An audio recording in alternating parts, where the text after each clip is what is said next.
Touch base with the management of PTC, Mr. T.N. Thakur, who's the chairman of the company, joins us on the show. There are, of course, talks about private equity venture on the cards. So let's just deliberate on those with Mr. Thakur. Mr. Thakur, thanks very much for taking out the time. First, of course, there is a sense in the market that your company is in talks with a sovereign wealth fund for a PE venture to raise about $200 million.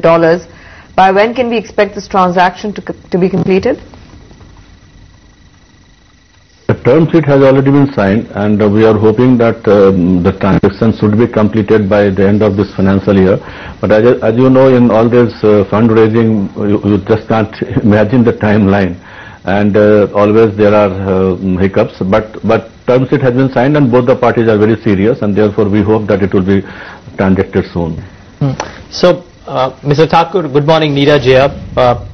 Good morning. What's the? I know you can't mention a timeline, but I've heard you in the past speaking about how the contribution from this other party that you're talking about would be substantial, and that once this deal, if it goes through, you'll have a lot of other people also joining in the fund. What would be the overall size of this fund if you indeed go ahead with this in the next couple of months? Eventually, what's the overall size of the fund that you envisage? We don't want to wait indefinitely for the overall size to be very big. So what we are planning at the moment, that around $125 million would come from the other party, and $75 million would be contributed by PTC Group. So two of us together will have around $200 million. And then in the meantime, we are also talking to a couple of others. If they join in, whatever they contribute, so we'll have that and close this fund. At this moment, that will be the first closure. So first closure will be anywhere between $200 to $300 million, and after that we'll go for the second closure, which will be little later. And you know, power sector is starving for equity, so therefore the size can be anything. It depends on the investor's interest, and that is why we are keeping our options open. But to begin with, between $200 to $300 million we should be able to raise, and that is what we are hoping that in about a couple of months' time this should be cleansed. You think the fund will be able to garner some really smart deals on very high IRRs? Because as you mentioned, the power sector is starving for equity, funds have dried up virtually. So you think the quantum, not really the quantum, but the quality of the deals that you will sign will attract extremely high IRRs? Is that a sense that you have right now? Extremely high IRRs, I will not be able to really guess, but let me tell you one thing, that today the perception in the market, I may not subscribe to the entire perception, but the perception in the market is that power sector is in trouble, and there are a lot of concerns about coal shortage, about the SEB's financial health and things like that. And therefore, the stock prices for the power sector companies are at the bottom today. And there are many new projects, which have advanced some way, but they are not getting equity. So they are also looking for equity. Now, at this juncture, therefore, I hope that the equity for the investors will come at very good value. And as the sector rebounds, I think they will be able to make some money out of this.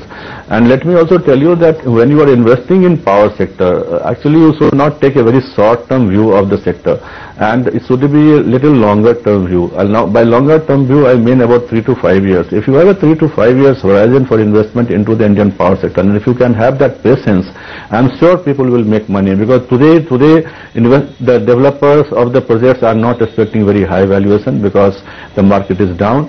Today the power sector stocks are at the bottom, and therefore anybody who gets into power sector today is the right time to get in.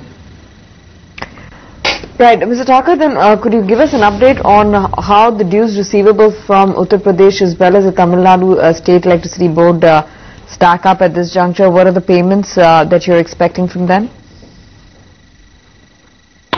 See, you just look at our track record. Except these two states, and that too for the first time, we had never had any difficulty in getting money from the state electricity boards, and our collections were almost on time always.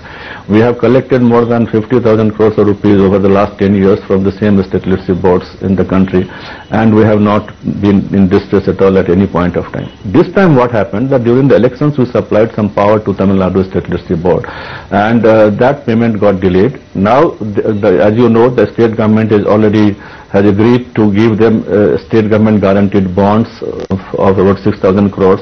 The state government has also released around 2,000 crores of money to them. Now that will help them to liquidate some of these outstanding dues, and the SEB has already filed tariff petition with the regulator for a raise of 38% in tariff. So all this together will improve the cash flows of the TNB, and then we hope that our dues will be cleared. Now we are in touch with the TNB officials, and we are told that they are desperately raising money, 6,000 crores of bonds, and as soon as they are able to get some money out of it, they will pay to us. From December, the payment has started. In December 2011, we got 51 crores from them, out of it was not a very big sum, but at least they have started repaying those dues to us. So Tamil Nadu, I'm not very worried at this point of time because some actions have been taken.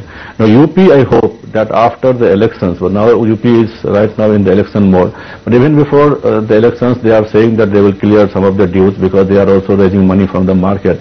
And we are again constantly in touch with UP. But surely, as soon as the elections are over, I am sure that they will take action and repay the money to us. So I am not very worried about these dues. But except UP and Tamil Nadu, we have no outstandings and everything is going very smoothly. And we hope the dues from UP particularly start trickling in sooner rather than later, Mr. Thakur. We'll leave it at... Yeah, sorry. I do hope so. I do hope so.